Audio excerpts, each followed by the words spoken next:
इस वक्त टीम का ऐलान शुरू हो चुका है। राजनाथ सिंह की नई टीम में वरुण गांधी शामिल कर लिए गए हैं, महासचिव बनाए गए हैं वरुण गांधी, जिस तरह की खबर आ रही है। तो अब एक के बाद एक वो तमाम नामों का खुलासा होगा, जिसमें सबसे पहला नाम जो मीडिया के सामने है वो है वरुण गांधी का नाम। राजनाथ की नई टीम में वरुण गांधी को शामिल कर लिया गया है। क्या है इसके संकेत, क्या मायने इसके निकाले जाएं, क्योंकि कट्टर हिंदुत्व की तरफ एक बार फिर से बीजेपी का रुख दिख रहा था और ऐसे में वरुण गांधी महासचिव बनाए गए हैं। अमित शाह को भी महासचिव बना लिया गया है। जेपी नड्डा का नाम भी महासचिव के तौर पर शामिल कर लिया गया है।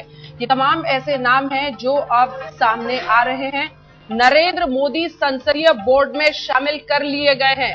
नरेंद्र मोदी संसदीय बोर्ड में शामिल कर लिए गए हैं, यानी अब नमो नमो की जो लंबी गाथा चल रही थी उसमें कम से कम उनकी वापसी संसदीय बोर्ड में हो गई है। याद रखिए 2006 में शामिल किए गए थे, 2007 में राजनाथ सिंह ही थे अध्यक्ष, जब वो बाहर भी चले गए थे संसदीय बोर्ड से, लेकिन एक बार फिर से उनकी वापसी 2014 के पहले उनकी वापसी, किस तरह के संकेत, ये बहुत महत्वपूर्ण है। बीजेपी और ऐसा देखा गया था, राष्ट्रीय कार्यकारिणी भी यहां पर जो दिल्ली में थी उन दौरान भी देखा गया था कि नरेंद्र मोदी के नाम पर कुल मिलाकर सहमति हर मुद्दे को लेकर बन रही थी।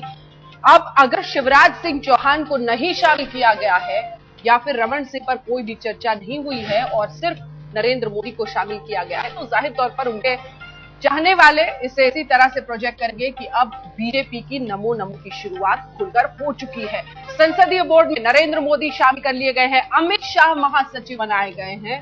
हमने आपको अपनी रिपोर्ट में दिखाया किस तरह के ऊपर कुछ ऐसे दाग हैं जो कि शायद अब एक बार फिर से खुले, क्योंकि तमाम पार्टियां ये कहेंगी कि ऐसे लोगों को पार्टी शामिल करके सीधे सीधे अब नरेंद्र मोदी के एजेंडे को आगे ले जा रही है। अमिताभ सिन्हा हमारे सहयोगी हमारे साथ जुड़ गए हैं। अमिताभ, नरेंद्र मोदी शामिल हो गए संसदीय बोर्ड में और अमित शाह का नाम भी महासचिव के रूप में।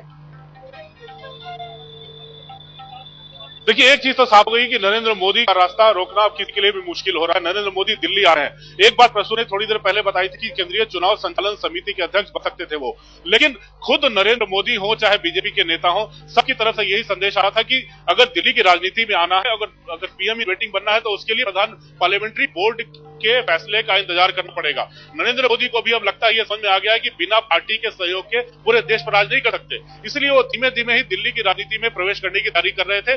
बीजेपी नेता भी कम से कम इस बात की तैयारी कर रहे थे कि फैसला संसदीय बोर्ड ले तो बढ़िया है। यही कारण है कि नरेंद्र मोदी संसदीय बोर्ड में अभी आए हैं और कोई किसी मुख्यमंत्री को जगह नहीं मिली। इससे साफ है कि उनको बाकी मुख्यमंत्रियों से अलग रख के आंका जा रहा है। जिस तरह से बीजेपी के कार्यकर्ताओं में उनको लेकर उत्साह आता है, तो जाहिर है एक फैसला लिया गया है और उनके सहयोगी अमित शाह को तमाम आरोपों के बावजूद, कोर्ट केस मुकदमों के बावजूद अगर पार्टी में लिया है, तो साफ है कि नरेंद्र मोदी दलबल के साथ दिल्ली आ रहे हैं और यहाँ रणनीति और व्यू रचना करते रहेंगे। कितने प्रभावी होंगे अब प्रसून नरेंद्र मोदी के साथ वाकई जो अमित शाह का नाम जुड़ा है, ये बहुत महत्वपूर्ण इसलिए है क्योंकि हर कोई जानता है कि कायदा वो दागदार है और राजनाथ सिंह ने मर्जी से ये काम नहीं किया होगा। नरेंद्र मोदी की चली है और इस बार इस रूप में चली है कि 6 सेक्रेटरी भी गुजरात से होने वाली है। ये बहुत महत्वपूर्ण है कि नरेंद्र मोदी अकेले नहीं आ रहे हैं, सबको लेकर आ रहे हैं। लेकिन एक दूसरा सवाल इसके पीछे छूट रहा है, क्या वाकई ये राजनाथ सिंह की एक बड़ी हार है? राजनाथ सिंह ने भी एक सहमति बना ली है कि जो टीम वो लेकर सामने आ रहे हैं उसमें जोड़ी काम करती, जैसे कभी कभी अटल अडवाणी की करती थी। आने वाले दौर में नरेंद्र मोदी और राजनाथ सिंह की जोड़ी एक नए रूप में आएगी। ये एक बड़ा फैसला इसलिए महत्वपूर्ण है क्योंकि दागदार नेता भी है। अनंत कुमार चुनाव जीत नहीं सकते, वो महासचिव है। जेपी नड्डा के साथ यही मुश्किल है। और अगर हम देख रहे हैं शहनवाज और मुख्तार अब्बास में से किसी को चुनना था तो मुख्तार अब्बास को चुना गया, वो भी चुनाव जीत नहीं सकते हैं। ऐसे लोगों की जमावड़ा किया जा रहा है जो राजनाथ सिंह के इशारे पर चले और मोदी के सामने झुके। उमा भारती को शामिल कर लिया गया, ये किसके कहने पे हुआ? उमा भारती के पीछे लालकृष्ण आडवाणी। जाहिर तौर पर पिछले कई दिनों से ये माना जा रहा था कि वो उनके बोल रहे हैं, कैनवसिंग कर रहे हैं और शायद उसका असर भी दिख गया है कि उमा भारती भी शामिल कर ली गई हैं। सीधे पर फिर से अमिताभ का रुख करते हैं। अमिताभ, बड़ी तस्वीर, क्योंकि आप बीजेपी को बहुत करीब से देखते रहे हैं, बड़ी तस्वीर क्या समझ में आ रही है? नरेंद्र मोदी की चली है तो बैलेंसिंग करने के लिए अन्य लोगों की बात भी थोड़ी बहुत अलग अलग जगह, और जो बड़ा एजेंडा अब दिखता है बीजेपी का वरुण गांधी को शामिल करने के बाद उमा भारती की वापसी के साथ, क्या देखिए, दो चीजें साफ है। उमा भारती को महासचिव के लिए उमा भारती चाहती थी, लेकिन उनको उपाध्यक्ष बनाया गया है। वरुण गांधी को उत्तर प्रदेश का चेहरा बनाया गया। मुख्तार अब्बास नकवी नहीं है वहां पर, बकौल मुख्तार अब्बास नकवी हो चाहे शहनवाज हुसैन को महासचिव बनाने के लिए लालकृष्ण आडवाणी ने बैटिंग की थी। मुख्तार अब्बास नकवी को राजनाथ सिंह चाहते थे। मुख्तार अब्बास नकवी और इतने ज्यादा दावेदार हो गए महासचिव पद के लिए। अगर 10-11 पद अगर महासचिवों के हैं, कम से कम 2 दर्जन दावेदार थे यहाँ पर, तो काफी राजनाथ को बैलेंस करने में, यहाँ के चुनने में काफी मुश्किल हुई है। लगातार आखिरी वक्त तक किसका पलड़ा भारी रहेगा ये समझ में किसी को नहीं आ रहा था। तो एक जाहिर तौर पर एक बैलेंस करने की कोशिश की है राजनाथ सिंह ने। तमाम खड़ों को, तमाम नेताओं, जो आला नेता है उनके लोगों को सेट करने की कोशिश की है। और जहां तक एक चीज तो साफ हो रही है कि युवा चेहरों को काफी तरजीह दी गई है। उत्तर प्रदेश में वरुण गांधी को अगर लिया गया है तो कम से कम एक ध्यान में रखी ली गई है कि जो जिस भड़काऊ भाषण के बाद वो बरी हुए थे, उसके बाद एक हिंदुत्व के चेहरे के कट के रूप में उनको हिंदुत्व के चेहरे के रूप में भी देखा जा सकता है। दूसरी बात, राहुल गांधी जिस तरह उत्तर प्रदेश में घूमते हैं, गांधी परिवार से वरुण गांधी आते हैं, वो उनकी कार्ड के रूप में भी बीजेपी इस्तेमाल कर सकती है। राहुल गांधी की कार्ड वरुण गांधी उत्तर प्रदेश में अगर घूमते हैं, अगर उत्तर प्रदेश का दौरा करते हैं और गांधी के नाम पर कूदते हैं, तो हो सकता है कि बीजेपी का भला हो जाए इस बहाने। तीसरा, युवा चेहरों को काफी तरजीह दी गई है। तो इन 3-4 चीजों को देखा जाए तो कम से कम एक बैलेंस करने की कोशिश राजनाथ सिंह ने जरूर की है यहाँ पर। बड़ा सवाल लेकिन जो पूछा जाना चाहिए वो यही है कि बीजेपी किस तरह के एजेंडे के साथ सामने जा रही है। अगर अमित शाह, जिनकी छवि को लेकर कई बार विवाद हुए हैं, उन्हें शामिल किया जाता है तो इसका क्या मायने है। लेकिन उससे पहले अर्जुन मोढवाडिया, कांग्रेस के नेता, गुजरात के कुछ कह रहे हैं, आइए आप सुनाते हैं।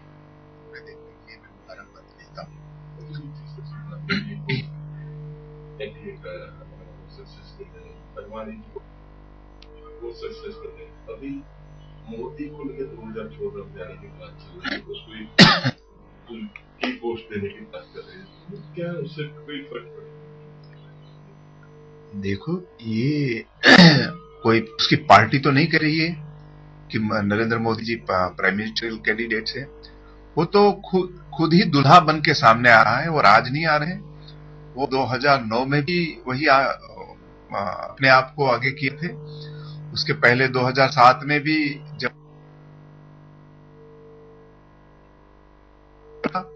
और अभी भी वो उसकी ही बात कर रहे हैं, लेकिन खुद ही दूल्हा बनकर सामने आ रहे हैं नरेंद्र मोदी, ये कहना है अर्जुन मोढवाडिया का। कांग्रेस के नेता है। करारी शिकस्त इस बार कांग्रेस को मिली है गुजरात में। उसके बाद जाहिर तौर पर उनके शब्द जरा इस तरह के हो चुके हैं। टीम राजनाथ सिंह की लेकिन चली नरेंद्र मोदी की। कहा इसलिए जा सका है क्योंकि नरेंद्र मोदी संसदीय बोर्ड में शामिल किए जाने के साथ साथ अमित शाह को महासचिव बनाया गया है। अमित शाह का महासचिव बनना बीजेपी में काफी महत्वपूर्ण है। एक ऐसे वक्त पर जब प्रधानमंत्री के उम्मीदवार नरेंद्र मोदी बने, इस तरह की बार बार बातचीत और देखा गया कि जो कार्यकर्ता हैं पार्टी के वो ये चाहते हैं। और ऐसे में अगर अमित शाह को भी शामिल किया जाता है, यानी जो क्लाउड है, जो लोग हैं जो बहुत करीबी हैं नरेंद्र मोदी के, उन्हें शामिल किया जाता है, ये बहुत कुछ कहता है आने वाले वक्त में बीजेपी के बारे में। लगातार सभी हमारे सहयोगी हमारे साथ बने हुए हैं जिनसे हम बातचीत कर रहे हैं। अशोक सिंघल हमारे सहयोगी इस वक्त सीधे जुड़े हैं हमारे साथ, वो मौजूद हैं।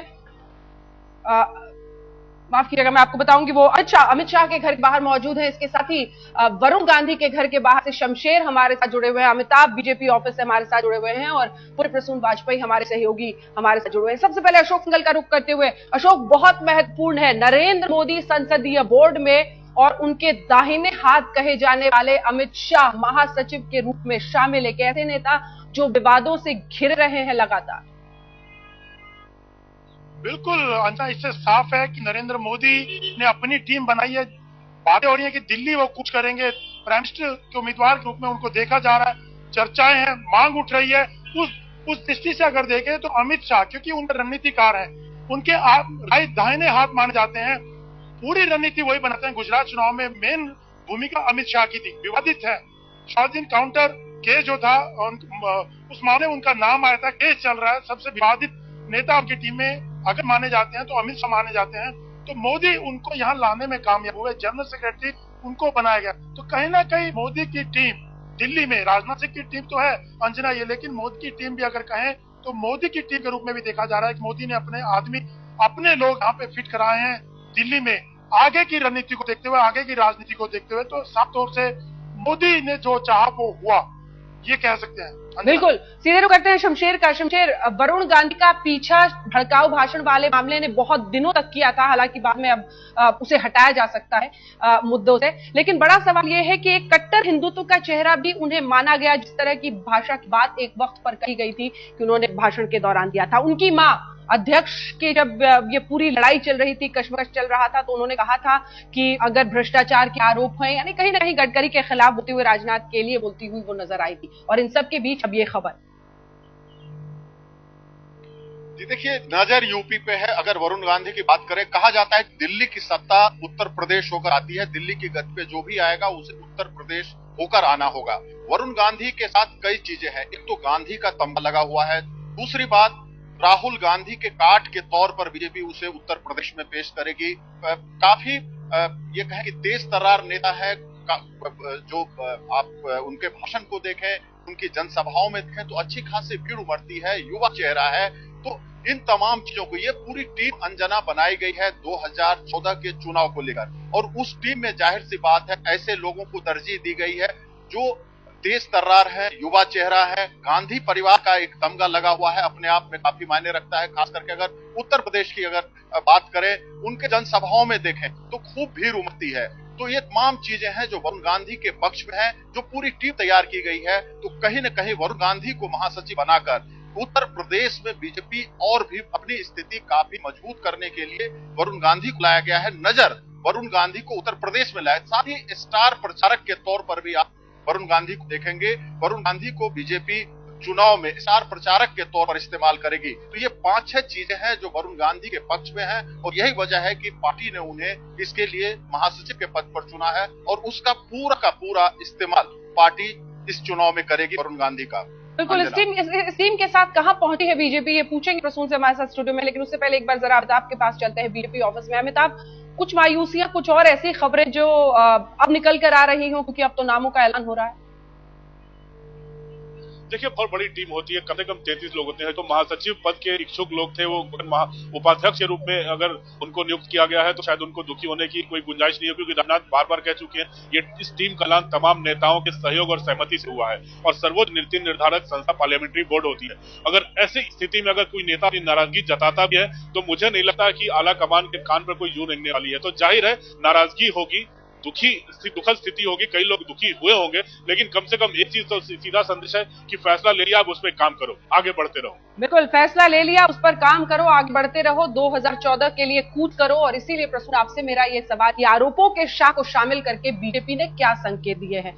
नरेंद्र मोदी को संसदीय बोर्ड में शामिल करके क्या कहा है, वरुण गांधी को टीम में, उमा भारती को टीम में शामिल करके, और अन्य नामों को भी क्या है? 2014 की तैयारी में कहां पहुंची?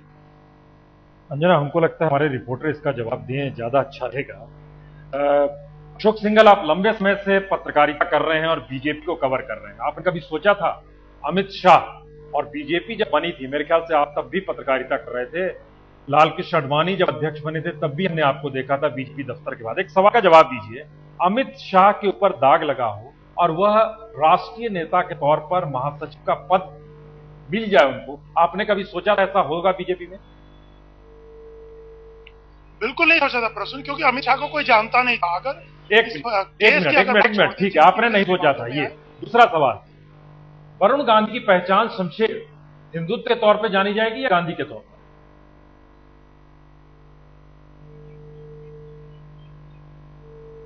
हिंदुत्व वाला भाषण था वो, लेकिन एक गांधी के तौर पर भी वरुण गांधी की पहचान से आप इनकार नहीं कर सकते। और राहुल गांधी की काट अगर कहें तो उत्तर प्रदेश में वरुण गांधी एक सप्लीमेंट्री क्वेश्चन जोड़ दे रहे हैं उसे तौर पर। नहीं, बहुत सीधा और सरल अब जवाब चाहिए। महासचिव का मतलब होता है राष्ट्रीय नेता के तौर पर वो कहीं भी आ जा सकते हैं, सिर्फ यूपी के प्रभारी नहीं होते हैं, देश के किसी हिस्से में जा सकते हैं, सभा कर सकते हैं। वरुण गांधी अब राहुल गांधी की तर्ज पे कहीं भी बीजेपी के भीतर से आ जा सकते हैं। इसका मतलब क्या है? इसका मतलब कट्टर हिंदुत्व और गांधी का तमगा। ओके अमिताभ, एक सवाल आपसे आखिरी हम अपने तौर पे जानना चाह रहे हैं कि जो टीम है उसमें अगर नरेंद्र मोदी और उनकी टीम को हटा दीजिए, बीजेपी में नया क्या है?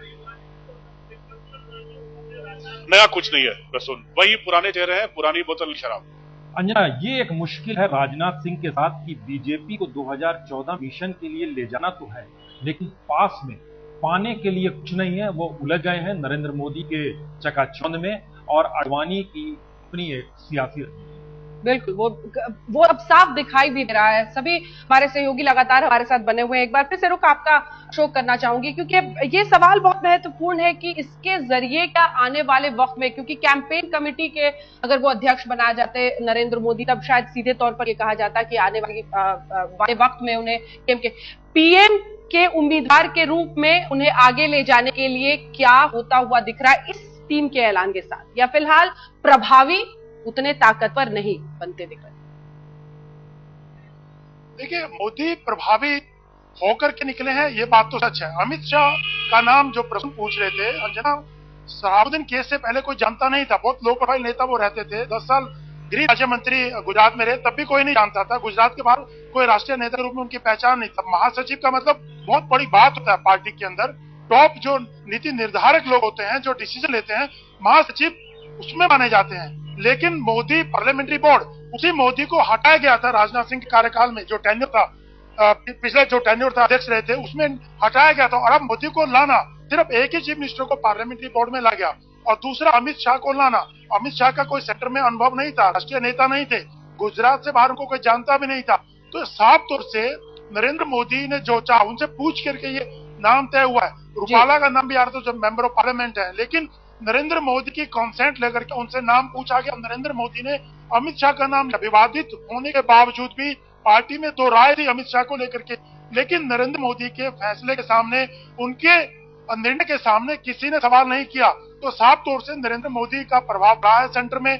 जो बात हो रही थी कि मोदी नरेंद्र दिल्ली की तरफ कूच करेंगे 2014 में, कहीं ना कहीं मोदी दिखाई देंगे फोरफ्रंट पे, तो कहीं ना कहीं मोदी ने अपनी टीम बनाई है अमित शाह को लाकर के। अशोक, हमें लगता है एक चीज और आपको जोड़नी चाहिए, ये बहुत कम लोग जानते हैं कि गुजरात दंगों के बाद मोदी जब मुश्किल में थे, अमित शाह जिस परिवार से आते हैं वो गुजरात में सबसे ज्यादा संपत्तिवान परिवारों में से एक है, और मुश्किल वक्त में नरेंद्र मोदी का साथ और किसने नहीं, अमित शाह के पिता ने दिया, और वहां से अमित शाह उड़ान भरना राजनीतिक तौर पर शुरू कर दिया। बिल्कुल, और ये बहुत महत्वपूर्ण है अमित शाह को शामिल करना, यानी अब जो बीजेपी के 11 चेहरे महासचिवों के रूप में होंगे, उसमें अमित शाह का चेहरा सामने आना ये साफ कहता है कि अब जो आप अपने स्क्रीन लिखे हुए ऐसे विवाद देख रहे हैं, जिसकी वजह से जेल तक जाना पड़ा था अमित शाह को, जिसकी वजह से गुजरात से उन्हें निकाल तक दिया गया था, वो चेहरा अब राष्ट्रीय नेतृत्व में बीजेपी के दिखाई देगा।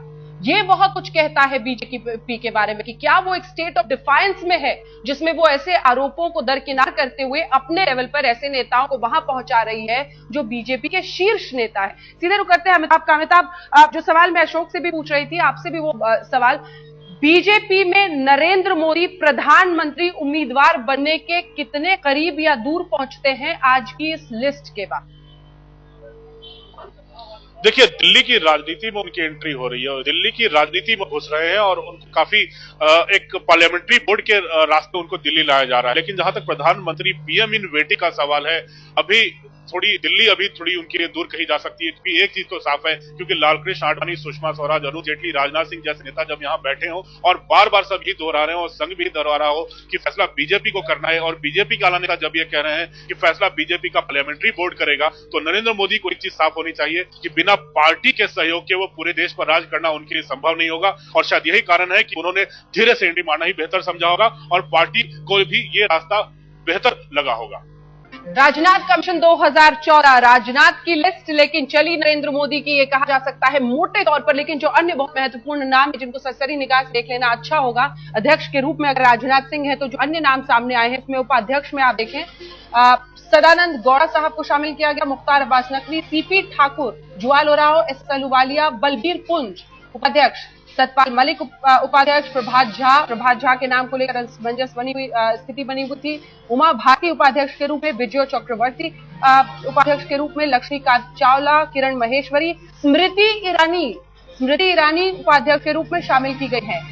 महासचिव के रूप में जो 11 लोग हैं, अनंत कुमार, थॉरचंद गहलोत, जेपी नड्डा, धर्मेंद्र प्रधान, तापरगांव, अमित शाह, वरुण गांधी, राजीव प्रताप रूडी को महासचिव के रूप में, मुरलीधर राव, श्री रामलाल, ये ऐसे नाम है। और इसके साथ ही बातचीत उन लोगों की कर लेते हैं जो अब स्पोक्स पर्सन बनाए गए हैं, क्योंकि मीडिया पे जिन लोगों को आप पार्टी की तरफ से बोलते हुए आने वाले वक्त में सुनेंगे, उनमें अब रूडी साहब आपको नहीं दिखेंगे, प्रकाश जावड़ेकर जी दिखेंगे, वो पहले से रहे हैं, शाहनवाज हुसैन साहब, निर्मला सीतारमण, विजय शंकर शास्त्री, सुधांशु त्रिवेदी जो कि राजनाथ सिंह की मदद करते हैं, उनके सलाहकार हैं, मीनाक्षी लेखी को अक्सर आपने सुना है, वो अब बाकायदा प्रवक्ता बनकर बीजेपी की तरफ से बोलेगी, कैप्टन अभिमन्यु भी।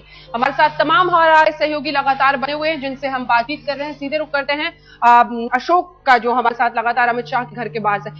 अशोक, उस दाग का जिक्र होगा, बार बार होगा, क्योंकि ये वही नेता है गुजरात के जिन्हें गुजरात में आने की इजाजत उन्हें बाहर कर दिया गया था गुजरात से, और ये ऐसे शख्स को महासचिव के रूप में 2014 के पहले लाने के क्या मायने। नरेंद्र मोदी के बहुत करीबी हैं, ये समझा जा सकता है। और जो अब स्पोक्स पर्सन के तमाम जो अन्य चेंजेस हुए हैं उस बारे में जो भी आप बताना चाहें। देखिए, एक में जो टीम की बात है अंजना, ये स्टेट बैलेंस है, नरेंद्र मोदी का प्रभाव दिखाई दे रहा है इसके ऊपर, कास्ट फैक्टर है, महिलाओं का इक्वेशन है, टीम में महिलाओं को रखा गया है। पूनम महाजन जो प्रमोद महाजन की बेटी है, उनको सेक्रेटरी बनाया गया है, जो पहली बार जो राष्ट्रीय पॉलिटिक्स है उसमें उनकी एंट्री हुई है। बहुत कोशिश में थी कि युवा मोर्चा का अध्यक्ष उनको बनाया जाए, सेंटर की पॉलिटिक्स में ला जाए। प्रमोद महाजन के बाद कहीं ना कहीं लग रहा था उनके परिवार से किसी व्यक्ति को लाना चाहिए। पूनम महाजन क्योंकि चुनाव लड़ चुकी है, हार गई थी, तो उनको सचिव के पद पे लाया गया।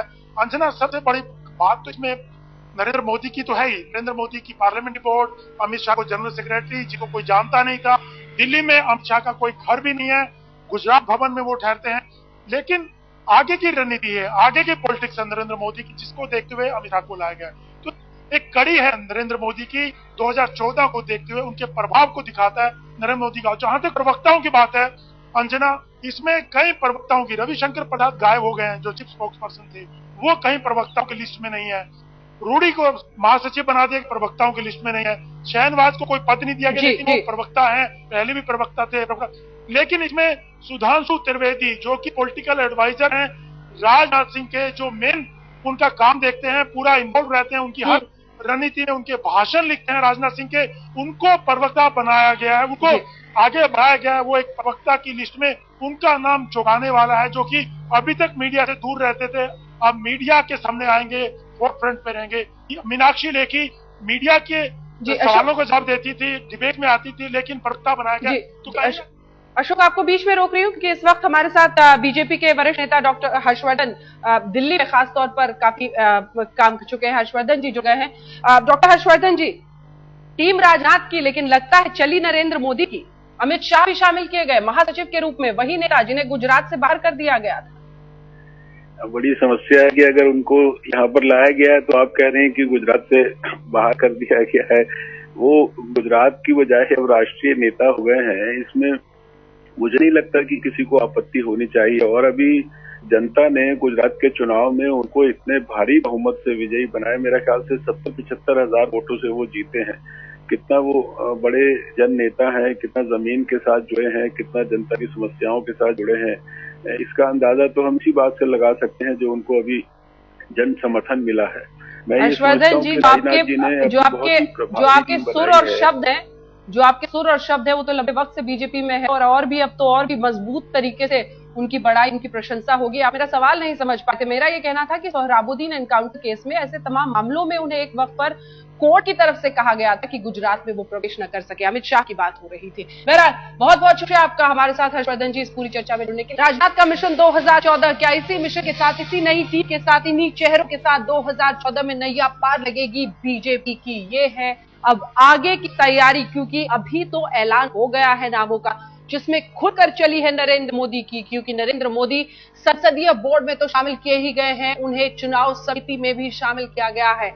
चुनाव समिति में शामिल होना, जिसमें अटल बिहारी वाजपेयी और उसके बाद से लाल कृष्ण आडवाणी, नितिन गडकरी, तमाम ऐसे पार्टी के नेता हैं जो कि राष्ट्रीय नेतृत्व को लंबे वक्त से संभालते रहे हैं, उन सब के साथ शामिल हो जाना ये बताता है कि उन्हें न सिर्फ प्रभावी बनाया गया है, उन्हें ताकतवर भी बनाया गया है 2014 के पहले। बहुत महत्वपूर्ण जो अभी तक की सूची सामने आई है, वो सबसे खास बात यह है कि अमित शाह को किया गया है शामिल। अमित शाह को दायां हाथ माना जाता है एक तरह से नरेंद्र मोदी का। वरुण गांधी का चेहरा देखिए, वरुण गांधी इसलिए महत्वपूर्ण है क्योंकि भड़काऊ भाषण मामले के बाद उन्हें कट्टर हिंदुत्व का चेहरा बनता हुआ देखा गया है बीजेपी में।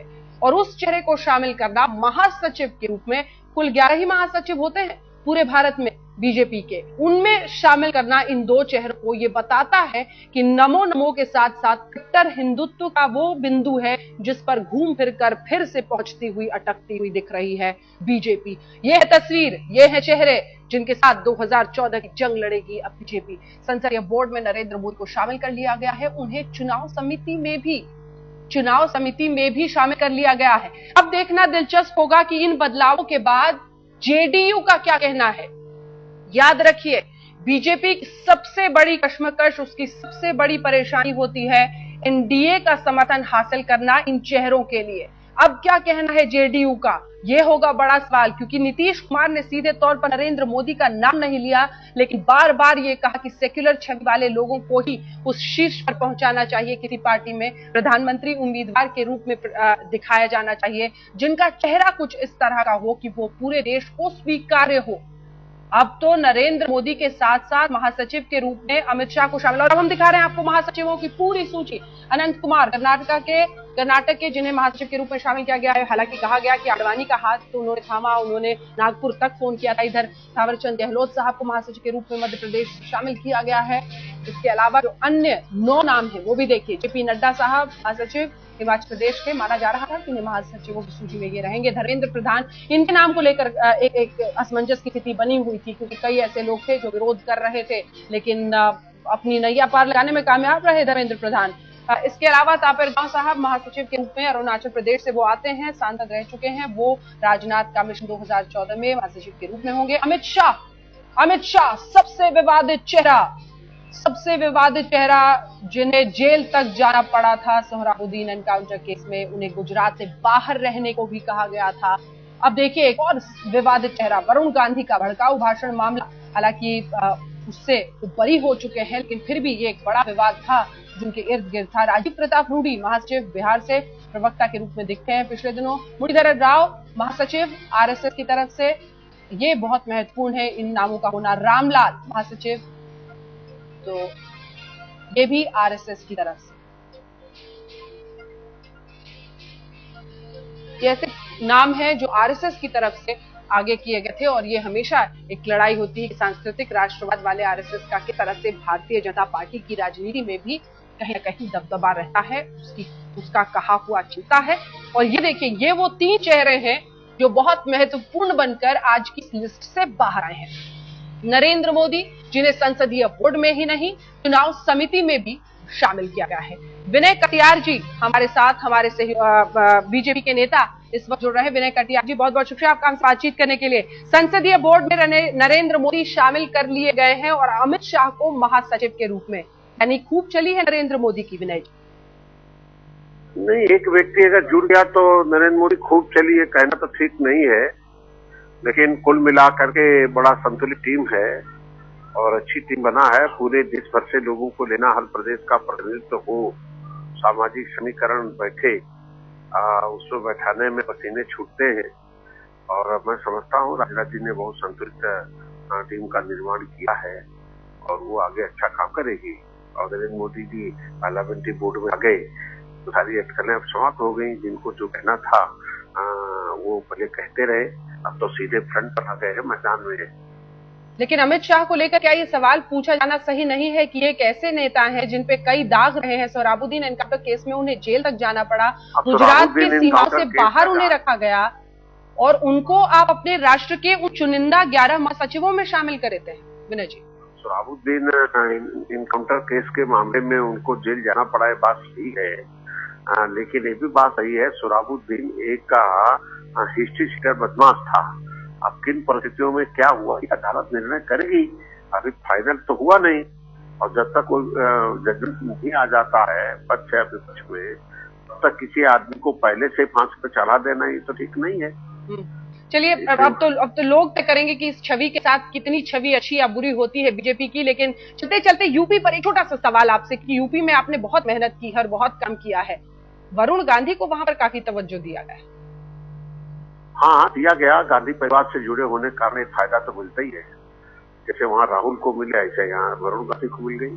तो फिर आप जैसे लोग जो जमीनी जो मेहनत करते हैं, काम करते हैं, उन्हें दरकिनार करके सिर्फ गांधी नाम का उनके फायदा मिला ना? नहीं, मेहनत तो होती है, मेहनत तो बहुत सारे लोग करते हैं, लेकिन गांधी परिवार का एक अपना क्रेज है। गांधी शब्द जब जिसके आगे पीछे जुड़ा रहता है उसको तो तवज्जो मिलती है, चाहे कांग्रेस में हो चाहे बीजेपी में हो।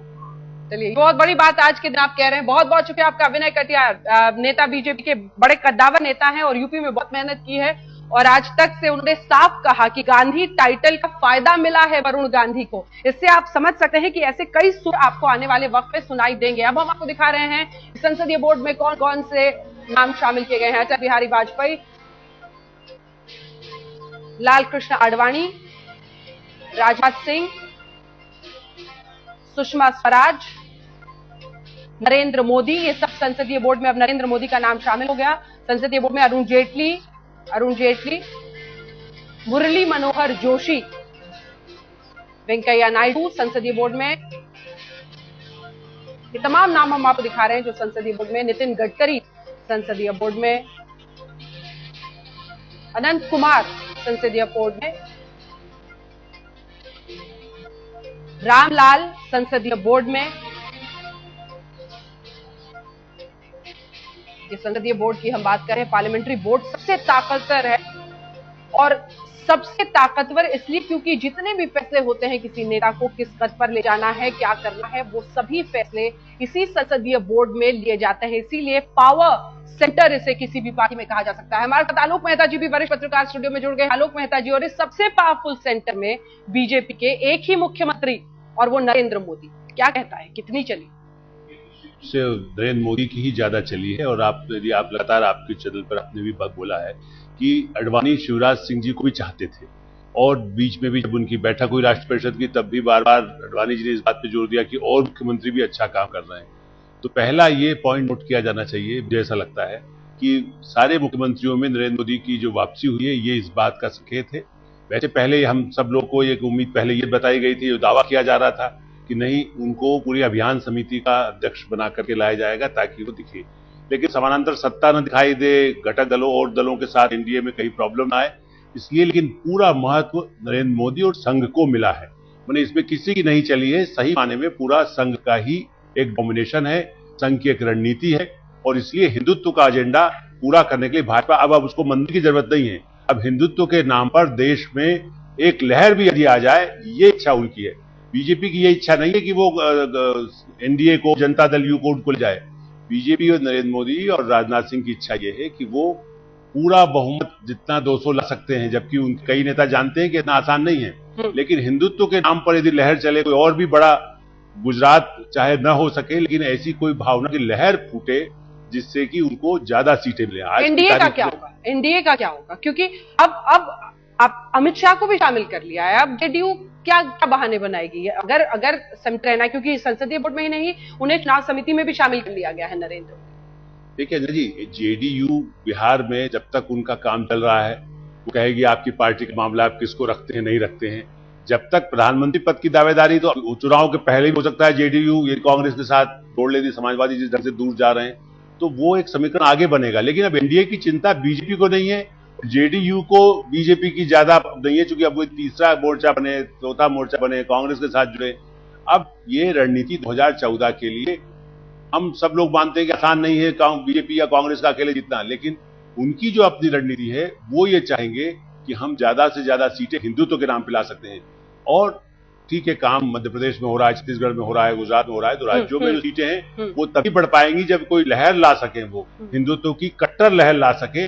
वो बगैर मस्जिद गिराए कोई ला सकते हैं या कहीं दंगे कराए बिना ला सकते हैं, ये समय पर निर्भर करेगा। यही कि शायद गुजरात में जो सबसे विवादित चेहरा रहा है नरेंद्र मोदी के सहयोगियों में, वो अमित शाह रहा है और अब उनका महासचिव के रूप में शामिल हो जाना, क्या कहें?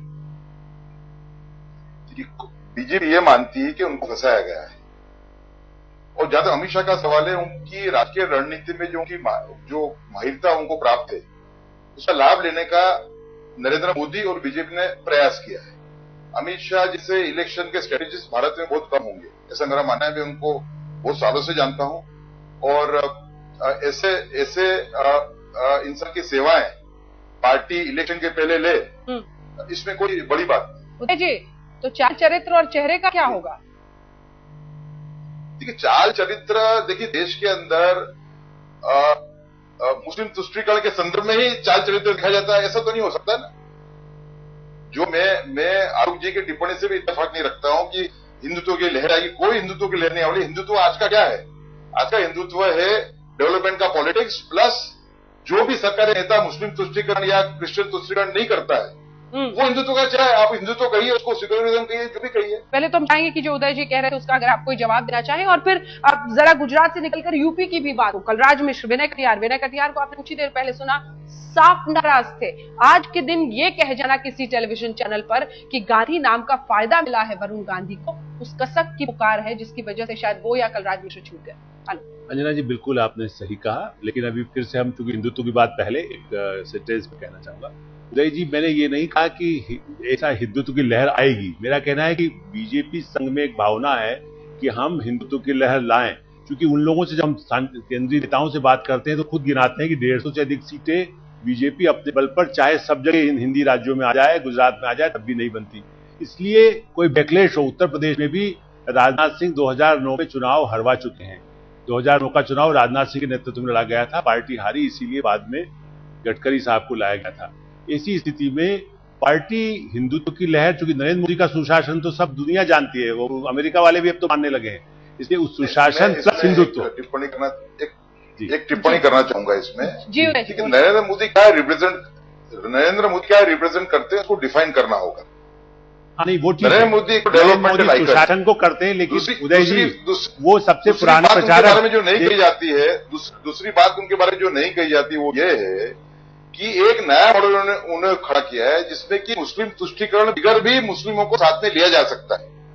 आप देखिए, विधानसभा के इलेक्शन देखिए, अभी म्युनिसिपल के इलेक्शन देखिए, एक ही ट्रेंड है। गुजरात के जो मुसलमान है, एक अच्छा वर्ग, मेजोरिटी वर्ग नहीं कहूंगा मैं, वो बीजेपी की तरफ बढ़ रहा है, मोदी की तरफ बढ़ रहा है। क्यों बढ़ रहा है? इसके लिए बढ़ रहा है कि उनको लगता है कि 2002 एक पुराना इश्यू है, नंबर 1। दूसरा कि नरेंद्र मोदी डेवलपमेंट के अंदर कोई डिस्क्रिमिनेशन कर नहीं रहे हैं। तो ये एक देश के साथ देखेंगे जिसको आप हिंदुत्व बोलते हो, वो क्या है? एक हिंदुत्व का डेफिनेशन आप दे रहे कि मार काट करो, मुसलमान को निकाल दो। दूसरा जो महत्व मैं सोचता हूं कि हिंदुत्व, लोग जो हिंदू हैं किसको हिंदुत्व मानते हैं? वो इसको मानते हैं कि भाई अब संचक तुष्टीकरण न हो, हिंदू मुसलमान क्रिश्चियन दोनों को एक ही लेवल पे तोला जाए। अभी जो राजनीति चल रही है ज्यादातर वो मुस्लिम और क्रिश्चियन तुष्टीकरण की राजनीति चल रही है। अगर नरेंद्र मोदी ये सिद्ध करते हैं कि वो तुष्टीकरण बिगड़ एक नया मॉडल करने में सफल हो रहे हैं कि जिसके अंदर सबको इक्वलिटी ट्रीट किया जाएगा, मुसलमान, हिंदू और क्रिश्चियन, तो ये एक बहुत बड़ी लहर पैदा करने की इसमें शक्ति है। क्योंकि इसमें सबसे बड़ी बात यह है इसमें कि गुजरात के अंदर जिस तरीके से वोटिंग हुआ विधानसभा के इलेक्शन में, मैं खुद इसमें अचंभे में पड़ गया, इतने सारे लोगों ने कैसे वोट किया। देखिए, मैं गणदेवी गया था, मैं गणदेवी नाम की कॉन्स्टिट्यूंसी में गया था। गुजरात डिस्कस न करें, राष्ट्रीय राजनीति पर जब बात कर रहे हैं, आपको याद दिलाएं, डॉक्टर मुरली मनोहर जोशी और अटल बिहारी वाजपेयी जब प्रधानमंत्री थे, तब भी बाकायदा जोशी जी जब अपना कार्यक्रम करते थे ईद से पहले, और बाकायदा हरी टोपी लगा करके, तो तुष्टीकरण की नीति की कोई बात ही नहीं है। मुसलमानों को साथ में ले, ईसाइयों को साथ ले, बीजेपी अटल बिहारी वाजपेयी के समय से ये परंपरा शुरू हुई। नरेंद्र मोदी उसको आगे बढ़ाएंगे, ये तो मैं मान ही रहा हूं। मेरा दूसरा कहना है, पार्टी जो चाहती है वो गुजरात के अलावा बात करिए उदय जी, पार्टी बगैर एक अच्छी लहर वो सुशासन के नाम पर आए, हिंदुओं का वोट कैसे ज्यादा मिले। देखिए, मुसलमान वोट उत्तर गुजरात में दे रहा है, हो सकता है उत्तर प्रदेश में भी आपको मिले, लेकिन आप मुख्तार अब्बास नकवी के बल पर या शाहनवाज के बल पर कितने वोट मिलेंगे, ये शंका बीजेपी के नेताओं को, उनका अंदर का डर है कि आपका हमारा तो मान सकते हैं कि सुशासन को लोग वोट देना चाहते हैं। ठीक है, जवाब लेते फिर ब्रेक पर। जल्दी से उदय जी, छोटा सा जवाब। मैं ये कहना चाहूंगा कि मैं लास्ट 5 साल में मैंने पूरे भारत में ट्रैवल किया, अलग अलग कारणों से प्राइवेट विजिट पे गया हूँ, ऑफिशियल विजिट पे गया हूँ। कोई भी बस स्टैंड पर आप जाइए, कोई भी एयरपोर्ट पे जाइए, कोई भी रेलवे स्टेशन पे जाइए, 10 में से 7 आदमी नरेंद्र मोदी का नाम लेते हैं, उसमें मुसलमान भी होते हैं। तो अगर नरेंद्र मोदी ये अपनी आवाज जो है, डेवलपमेंट विदाउट एपिसमेंट, विदाउट डिस्क्रिमिनेशन, ये बात अगर वो देश के सभी कॉर्नर में पहुंचाने में सफल होते हैं तो वोट मिलेंगे, क्यों नहीं मिलेंगे?